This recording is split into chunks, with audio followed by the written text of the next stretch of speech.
I am cooking 4 bags of rice today. I'm making jollof rice, and the tips in this video will help you whenever you want to make a large batch. I've got a video for 1 bag of jollof rice before, but this is 4 bags, so listen carefully and watch till the end. First, you want to make sure you have cleaned your meat and cut them to size. Spicing your meat is very important because you need that stock to make your jollof rice very tasty and amazing. So clean your meat that you are using and spice it up properly. Now, for this Ileya period, of course, it's going to be ram meat or cow meat. This video, I use chicken. Well, things got heated up and I'm not able to show you all the spices I use, but I will call them for you. I'll also add them in the caption, so check the caption. What I threw in there is fresh oregano. If you can get fresh spices, they will make a better stock for you. So fresh oregano went in there, salt, seasoning, garlic, ginger, and rosemary leaves. The reason you didn't see that video was because we were really busy and I couldn't catch that part. That shot is not there. So we are cooking 4 bags, and that means we'll be cooking 8 pots. Don't overcook your meat. As soon as your meat is done, remove it and save the stock.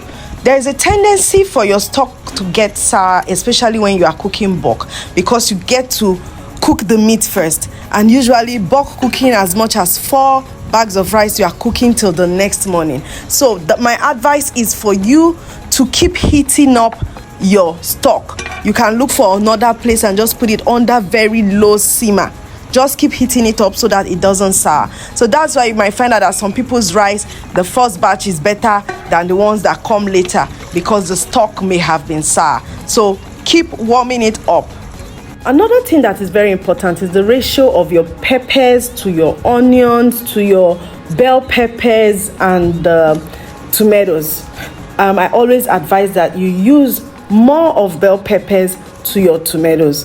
Then onions, don't mince on it. Ginger, garlic.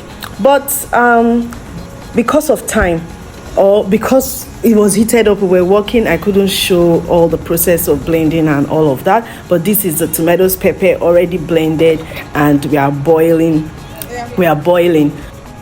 It is also very important that you get good tomato paste too. Yes, tomato paste, you need it to make that your jollof rice lush. Don't take it out. We cooked till morning, so let's just start from the morning batch. Okay, so this is my chicken coming out of the pot, and the next thing is a frying. You can see I use different clips to illustrate. That's to show you how when this thing gets heated up, you really cannot have your phone in your hand. So some of the things, the pictures I missed, you'll be seeing maybe morning or the night part to just tell this jollof rice story. We are going to take oil from the fried meat. That's what we use to cook the pepper or fry the pepper. Now, remember that we have fried the tomatoes, pepper, onions, tatashe, and all that ginger, everything we put in there. That is to make sure that we eliminate the sour taste. Now we are adding onions to the oil. This is the oil we use for frying the chicken. And then goes the tomato paste. Don't bother about using hand to bring it out because you need to scratch out all that tomato paste from the can. So that's it. The tomato paste goes in. And after the tomato paste goes in, the next thing you want to do is to stir on that. Make sure it does not stick to the bottom of the pot. I'll quickly tell you here that this pot cooks half bag of rice. It's a 40-liter pot, so it cooks half bag of rice. So have that at the back of your head. So the next thing is we start scooping the tomatoes pepper mix that has been boiling into the oil and onion. So this is going to fry for some time as well. Remember, you must have eliminated the sour taste from the boiling. If you have not done that, then you have to fry for a little longer. This part, you begin to spice it up. Salt, seasoning, curry, rosemary, everything that you feel that you need to make your jollof rice taste grand. put it inside. And taste as you go. Is always important for you to taste as you go. Don't say, oh, a good chef is supposed to be able to eyeball. No. Taste as you go. And bay leaf is very important. You need your bay leaf for jollof rice. It gives it that unique taste and aroma. So bay leaf in that jollof rice, you keep turning from time to time. Make sure it is not burnt. I'll repeat again. This particular 40-liter pot cooks half bag of rice. So when it's time for you to wash your rice, usually the rice bags comes in 50 kg. So just bring out 25 kg or half of the bag and wash for each pot. Next thing I'm putting is my margarine. Now, some people like to add margarine at the end when they are done, but I like to add it at this point because by the time you add the rice, it just cooks together. When you fluff, everything just fluff together. So either way, you add at this point or you add at the end of the rice. Cooking 4 bags is not child's play. So what it means is you're going to get more pots, extra hands, and you must have like the pots cooking almost at the same time. So I've got like 2 gas spaces. I've got 2 pots here. So that means I have to cook 4 times, 4 batches, 2 pots each. So each pot is cooking half bag. So now I have 2 on. So that means I'm cooking 1 bag now. So I'm doing the whole process I did in the first pot in this pot, and I'm going to repeat it about 8 times. Quite important that you have good tomato paste. For this half bag, I use about 2,000. That should be 2,000 gram. Yeah, I guess 2,000 gram. Yeah, 2,000 gram. If I'm not correct with this voiceover, I will put it in the caption when I am posting. Next thing we want to do is add the meat stock. You must take this tip. Sieve your meat stock is important. You don't want all that meat particles and all the spice, everything you use to be in your jollof rice swimming around. So sieve your meat stock. Another advice I would give is concerning your rice. When cooking bulk rice as much as 4 bags of rice, please don't bother to parboil rice. No, just wash or rinse your rice with salt and it's fine. Wash it 2 to 3 more times. Another tip is this: you must add your rice to boiling water. Allow your stew and the stock and the water you poured in to boil. Yes, it has to boil before you add your rice. Don't add it when it is not boiled.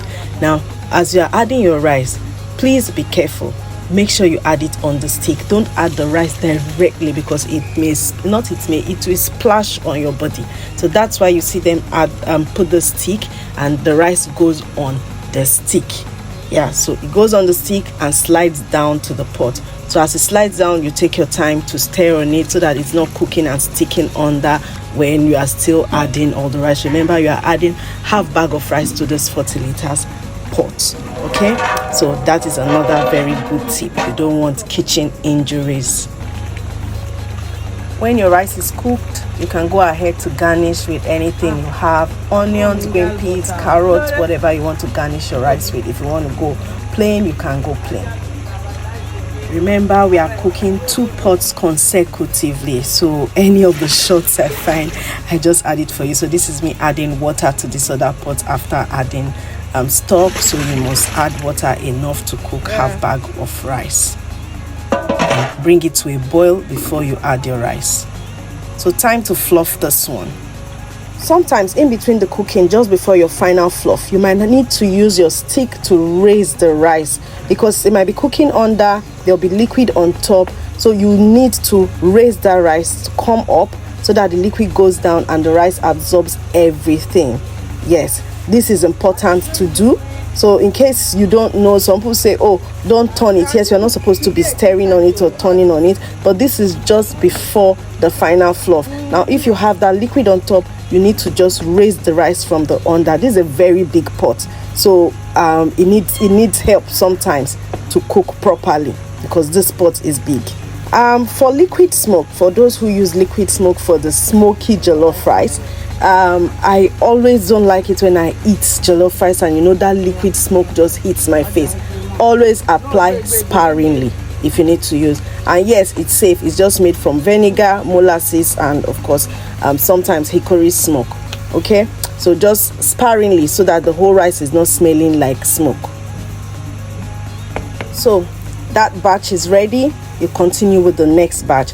Cooking 4 bags of rice, you have to start the night before. Yes, it is not child's play. So, but like I said, garnish, fluff. You can see this one does not have as much liquid as the other one, so it just depends how it goes. So just fluff. Make sure you watch your rice. Make sure it tastes good, and of course you're good to go. You can go ahead and start packing your rice into coolers as you cook, because you need the pot to complete the rest. Except you have 8 different pots cooking in different places, that's the only way you can cook 4 bags. So but if you are reusing the same pot, then you need to be packing them out. Then I have another tip to share with you on how to reuse the pot immediately. Now, your jollof rice will always get burnt. Jollof rice must burn, especially if you use this pot. So what you want to do is pour water into that pot while it's still hot, while it's still on fire. Okay, so when you pour the water, you begin to scrape it. That way it will easily come out for you to start cooking the next batch. It won't take time. So don't allow it to rest or dry up or get cold. No, as it's still on fire, you pour the water, you scrape. That way you can reuse it immediately. Coolers upon coolers of rice. I can't really tell you how many coolers 4 bags can give you, but you know, there are big coolers, small coolers. You can just fill up all the containers in your house. Yeah, so festivities, you're going to have visitors, you're going to need to send food out. Now take a look at this jollof rice. At the end of the day, we've been cooking at night. Like I said, you can garnish with carrots and all that. I do not have camera to catch most of those things because it gets heated up in between. So you can see beautiful color. Go for the color, go for the taste. Okay, and for that color, tomato paste, a very good tomato paste. For the taste, bell peppers, tatashe or capsicum. You have to have more of that. And of course, you can garnish your food with some plantain by the side. Okay.